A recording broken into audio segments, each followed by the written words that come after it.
Good afternoon मित्रांनो, आजच्या day ॲनालिसिसच्या व्हिडिओमध्ये आपल्या सर्वांचं स्वागत आहे. जसे तुम्ही इथे माझे ऑर्डर बघू शकतात. मी आज पुटमध्ये लिमिट ऑर्डर ठेवली होती 59 रुपीची, परंतु मार्केट 60वरती येऊनच वर निघून गेले. तर म्हणून आपली ऑर्डर एक्झिक्यूट नाही झालेली. नाहीतर आज आपल्याला इथे एक प्रॉफिट बघायला मिळाला असता. मी तुम्हाला ते चार्टवरती जाऊन दाखवतोच की आपली ॲनालिसिस काय होती व मी का 59च्या प्राईसला लिमिट ऑर्डर ठेवली होती. तर त्या अगोदर जर आपण या चॅनलवरती नवीन आला असाल तर प्लीज या व्हिडिओला लाईक करा व चॅनलला सबस्क्राईब करा, कारण मी आपल्यासाठी असेच ॲनालिसिसचे व्हिडिओ घेऊन येत असतो. त्याने आपल्या ट्रेडिंग जर्नीमध्ये खूपच फायदा होईल. तर चला आपण निफ्टीच्या 5 मिनिटाच्या चार्टवरती जाऊ व बघू की सकाळी आपण पुटमध्ये काय एंट्री घेणार होतो. एकदा तर मी अगोदर सर्व ड्रॉइंग्स रिमूव्ह करतो व तुमच्यासोबत पुन्हा एकदा ड्रॉ करतो. तर जर आपण हा चार्ट झूम आउट केला तर आपल्याला एक खालून एक ट्रेंड लाईन बघायला मिळेल. हा लो दिसतो इथे, हा वाला. इथून एक आपण जर ट्रेंड लाईन ड्रॉ केली तर इथे किती टचेस आहे. एक तर हा, दुसरा इथून घेतला होता मार्केटने, इथून सपोर्ट घेऊन वर गेला व काल इथे पुन्हा एकदा सपोर्ट घेतला होता. झूम करून दाखवतो एकदा. इथे मार्केट आला, काल सपोर्ट घेतला, वर गेला व आज ओपन होताच त्या लेवलला ब्रेकडाऊन दिला त्या ट्रेंड लाईनला व खाली आला. आता खाली आल्यानंतर की आपण काय प्लॅन करतो, एक तर ब्रेकडाऊनवरती प्लॅन करतो किंवा रिजेक्शनवरती प्लॅन करतो. व रिजेक्शनवर पण आपण कंडिशननुसार प्लॅन करतो. जसं मार्केट जर पडत येत आहे ना, तर जर जेव्हा रिजेक्शनला जाईल व्हीवॅपला किंवा पिवोटला, तर एकदम गेल्यावरतीच आपण सेल करणार आहे की तिथे एखादी कॅन्डल बनवून देऊ. तर हे प्रत्येक कंडिशनवरती डिपेंड असतं. जसं आजचं जर बघितलं ना, तर आत्ता मार्केट काय होतं, एकदम जोरात पडत होतं, मोमेंटममध्ये होतं. तर मोमेंटममध्ये आपण वेट नाही करणार की व्हीवॅपला गेल्यानंतर इथे एखादी हॅमर बनली, इन्व्हर्टेड हॅमर, तर आपण सेल करू. इथे आपण अजून एक जर लेवल ड्रॉ केली ना, तर इथे एक आपण रेक्टँगल ड्रॉ करू शकतो. आता रेक्टँगल का ड्रॉ केला मी, कारण मार्केटने याच ठिकाणी क्लोजिंग दिली होती. त्यानंतर इथूनच रेजिस्टन्स घेतले, पुन्हा त्या रेजिस्टन्सला ब्रेकआउट देऊन तिथूनच सपोर्ट घेतला, वर गेला, परत खाली आला, सपोर्ट घेतला, तिथून ब्रेकडाऊन दिला, पुन्हा ब्रेकआउट दिला, परत तिथून सपोर्ट घेऊन वर गेला. तर ही पण एक लेवल इम्पॉर्टंट आहे. व खाली जर आपण अजून एक रेक्टँगल ड्रॉ केलं ना, या ठिकाणी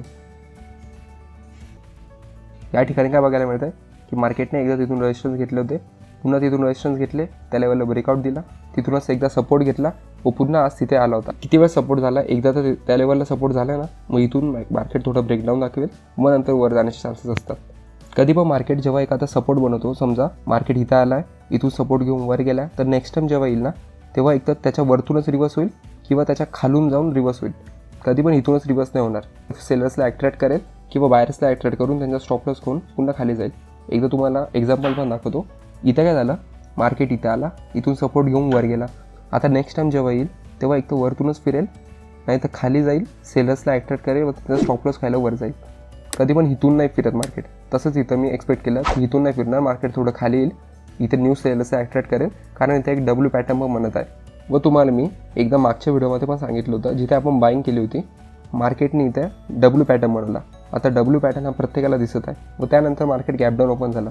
आता गॅपडाऊन ओपन झाल्यामुळे मार्केट हा कव्हर नाही करू शकला. जर मार्केट इथेच ओपन झालं असतं ना व इथून जर खाली आला असता, तर मार्केट इथे सर्वांच्या स्टॉप लॉस उडवायला वर गेला असता. परंतु जसं गॅपडाऊन ओपन झालं आहे, तर मी इथं गॅपडाऊनचं पण एक सायकोलॉजी एक्सप्लेन केली होती की जेव्हा मार्केट खाली जाईल व हळूहळू करून वर जाईल, जेव्हा इथं ब्रेकआउट आला ना, तेव्हा इथे रिटेल लोक एंटर झाले की त्यांना वाटले आता गॅप फील होईल, तर मार्केट त्यांना पण इतकं इझिली पैसे नाही कमवून देणार. व ज्यांनी डब्ल्यू पॅटर्न म्हणून शॉर्ट केले ना, त्यांना पण इतकं इझिली पैसे नाही कमवून देणार. म्हणून इथे हा ब्रेकआउट फेल झाला व मार्केट वर गेले. तसंच आजचं पण ॲनालिसिस होतं की मार्केट त्या डब्ल्यू पॅटर्नचं ब्रेकडाऊन देईल व त्यानंतर वर जाईल. तर म्हणून इथे 2 ट्रेड प्लॅन झाले होते आपले, परंतु त्यामध्ये एकाची तर पुटमध्ये एंट्री नाही भेटली व दुसरा ट्रेड माझ्याकडून मिस झाला. तर पुटची एंट्री कशी नाही भेटली की मार्केट जसं तुम्हाला सांगितलं, या ट्रेंडला पण ब्रेकडाऊन दिला, मोमेंटममध्ये होतं मार्केट, खाली आला, इथे ग्रीन कॅन्डल रिट्रेसमेंटची बनत होती. मग जेव्हा ही कॅन्डल इथपर्यंत आली ना, हा व्हीवॅप होता या रेजिस्टन्सच्या आसपास. तर म्हणून मी जेव्हा निफ्टी इथपर्यंत आला तेव्हा तो पुटचा प्राईस आला होता 60 रुपीज. तर मी 59च्या आसपास लिमिट ऑर्डर ठेवली की जेव्हा मार्केट अजून थोडंसं वर जाईल व जेव्हा या दोघा रेजिस्टन्सला टच करेल तेव्हा आपली इथे ऑर्डर एक्झिक्यूट होईल. आपला स्टॉप लॉस असेल या लेवलच्या वर. कारण कसं, इथे किती रेजिस्टन्स आहे, एक तर व्हीवॅपचा रेजिस्टन्स आहे, पिवोटचा रेजिस्टन्स आहे व इथे एक रेक्टँगल पण आहे आपण जो मागे ड्रॉ केलेला आहे. तर म्हणून इथे 3 रेजिस्टन्स होते. तर म्हणून इथं आपण स्टॉप लॉस ठेवला असता व टार्गेट ठेवलं असतं नेक्स्ट पिवोट. जसं मी तुम्हाला सांगितलं की आपली स्ट्रॅटेजी असते नेक्स्ट पिवोटचं टार्गेट असतं. इथे टार्गेट तर अचीव झालं आहे, परंतु इथे तुम्ही बघू शकता ही जी वीक आहे ना ग्रीन कॅन्डलची, ही अगोदरच तिथून रिव्हर्स झालेली आहे. जर ही रेजिस्टन्सच्या आसपास गेली असती ना पिवोटच्या, तर इथं आपली ऑर्डर एक्झिक्यूट झाली असती व इथे आपल्याला टार्गेट बघायला मिळालं असतं. एकदा तुम्हाला ऑर्डरचे टाईम पण दाखवून देतो. ही कॅन्डल आहे 9:25 तर आपण 9:31 ही ऑर्डर ठेवली होती. नाही, ऑर्डर तर आपण अगोदर ठेवली, हा कॅन्सल होण्याचा टाईम आहे वाटतं, कारण नेक्स्ट चॅनलमध्ये जेव्हा निफ्टी खाली जाऊ लागला तेव्हा मी ऑर्डर कॅन्सल केली, म्हणून हा 9:31 दाखवत आहे. तर इथे आपलं एक टार्गेट बघायला मिळालं असतं, एक चांगला रिस्क टू रिवॉर्ड होता. इथे शॉर्ट करून हे स्टॉप लॉस आणि हे टार्गेट 1:3च्या आसपास हा रिस्क रिवॉर्ड होता. 400-500 रुपयाची रिस्क असते व प्रॉफिट झाला असता तर 1200 किंवा 1500 रुपयाचा. परंतु ट्रेड मिस झाला. मग नंतर दुसरी ॲनालिसिस काय केली की इथे काय बघायला मिळतं आहे, डब्ल्यू पॅटर्नचा ब्रेकडाऊन आला जो मी तुम्हाला अगोदर दाखवला.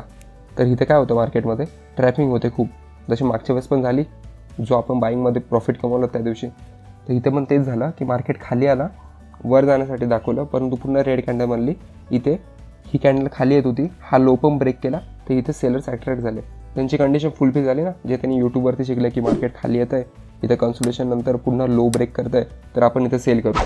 परंतु इथं जसं बघायला मिळतं की त्यांनी सेल केला मार्केट वर निघून गेलं व इथे एक हॅमर बनवली. इथे 3 लेवल होता. एक तर डब्ल्यू पॅटर्नचा ब्रेकडाऊन झाला म्हणून एक रिव्हर्सलचे चान्सेस आहेत. वरची ज्यांनी पण सेल केलं त्यांचे स्टॉप लॉस उडाला, मार्केट वर जाईल. दुसरं होतं ते आपलं S3 लेवल, जिथून एक सपोर्ट भेटला मार्केटला. व तिसरं म्हणजे हा जो रेक्टँगल लावला होता ना, तर हा एक सपोर्ट झोन म्हणून वर्क करेल. जसं मी तुम्हाला सांगितलं की एकदा म्हणून सपोर्ट घेतो ना मार्केट, तर नेक्स्ट टाईम एक तर वरतून रिव्हर्स होईल नाही तर खाली जाऊन रिव्हर्स होईल. तर हेच झालं की मार्केट खाली आला तर रेक्टँगलच्या व इथून रिव्हर्स होण्याचे चान्सेस होते. व तिसरं जे आपण लेवल लावली ना, ते एक फिबोनाची टूल असतं. तर मी तुम्हाला एकदा जर कंप्लीट व्हिडिओ लागत असेल त्याच्यामध्ये एक्सप्लेन करेलच. मग फिबोनाची आपण कशी लावतो, जेव्हा मार्केट इथे चालू होतं त्याच्या एकदम लास्ट रिट्रेसमेंट कुठे झाली, इथे झालेली. तर आपण तिथून ते इथपर्यंत हायपर्यंत याचं फिबोनाची लावू. व इथे बघायला मिळतं आहे की फिबोनाचीची पण एक लेवल येत आहे 2.61 वाली. तर इथे आपल्याला 3 लेवल बघायला मिळत आहे की इथून मार्केट रिव्हर्स होऊ शकतं. तर म्हणून इथे एक आपण बाय करू शकलो असतो हॅमरच्या क्लोजिंगवरती. स्टॉप लॉस ठेवला असता हॅमरच्या खाली. व आपलं फर्स्ट टार्गेट असतं पिओट. जसं मी तुम्हाला सांगितलंच आहे की आपलं नेक्स्ट टार्गेट पिओटच असतं. तर इथून पण आपल्याला 1:2च्या आसपास बघायला मिळालं असतं. परंतु ट्रेड माझ्याकडून थोडा मिस झाला, कारण मी नंतर बघितलं होतो की असं आपल्याला ऑपॉर्च्युनिटी भेटली होती. त्यानंतर पुन्हा एकदा आपल्याला इथे एक ट्रेड बघायला मिळाला असता. जसं अगोदरच आपण काय ठरवलं की डब्ल्यू पॅटर्न फेल होणार आहे, त्यानंतर सपोर्ट ब्रेक होऊन पुन्हा मार्केट वर जाईल. जेव्हा आपला ओव्हरव्ह्यू फिक्स झाला की अपसाईडचा ट्रेड घ्यायचा, तेव्हा इथे अजून एक कन्फर्मेशन आहे की मार्केट जे एवढं सेलिंग प्रेशरमध्ये आलं होतं त्याच्या 50%च्या वर जाऊन मार्केट क्लोज झालं. म्हणजे हे सेलर्स होते ना, त्यांच्यावरती बायर्स हावी होत आहे. तर म्हणून आपल्याला अजून एक रिझन होतं बाईंग साईड प्लॅन करण्यासाठी. तर इथं काय झालं, जर हा विवॅप इथे असताना या आसपास व या रेड ही जी ग्रीन कॅन्डल बनली ना बुलिश एंगल्फिंग, त्याने जर या विवॅपचा सपोर्ट घेतला असता, पिओटचा पण सपोर्ट घेतला होता व या रेक्टॅगलचा पण सपोर्ट घेऊन जर वापस साईडला ब्रेकआउट दिला असता ना, तर आपण इथं बाय केलं असतं. स्टॉप लॉस ठेवला असतं विवॅपच्या खाली व टार्गेट असतं कालच्या क्लोजिंगच्या आसपास.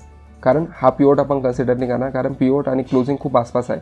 तर खूप लोकांच्या क्लोजिंगच्या आसपास स्टॉप लॉस पडलेले असतात. तर म्हणून आपण डायरेक्ट क्लोजिंग प्लॅन केली असती. परंतु इथे काय झालं का हा विवॅप खूप खालून चालू होता. जर ही ग्रीन कॅन्डलने या विवॅपासून सपोर्ट घेतला असता ना, तर आपण बाय केला असता व हा ट्रेड चालून गेला असता. तर इथे आपली कंडिशन फुलफिल नाही झाली म्हणून आपण हा ट्रेड अवॉइड केला. तशा प्रकारे आज आपल्याला मॉर्निंगच्या सेशनमध्ये 3 ट्रेड बघायला मिळाले असते.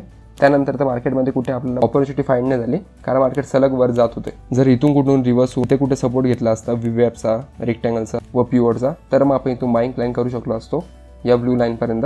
तो ठीक आहे, आज आपल्याला काही ट्रेड नाही भेटला, तर बघू मंडेला आपल्याला कसा ट्रेड भेटतो. तर मी या संडेला विकली अनालिसिसचा व्हिडिओ घेऊन येणार आहे. त्यामध्ये आपण नेक्स्ट वीकसाठी निफ्टी आणि बँक निफ्टी कशा प्रकारे स्विंगसाठी प्लॅन करू शकतो किंवा मंडेला आपल्या ट्रेडिंग लेवल्स काय असतील याचा अनालिसिस करू. तर जर आपल्याला ही अनालिसिस आवडली असेल तर प्लीज व्हिडिओला लाईक करा व चॅनलला सबस्क्राईब करा. थँक्यू.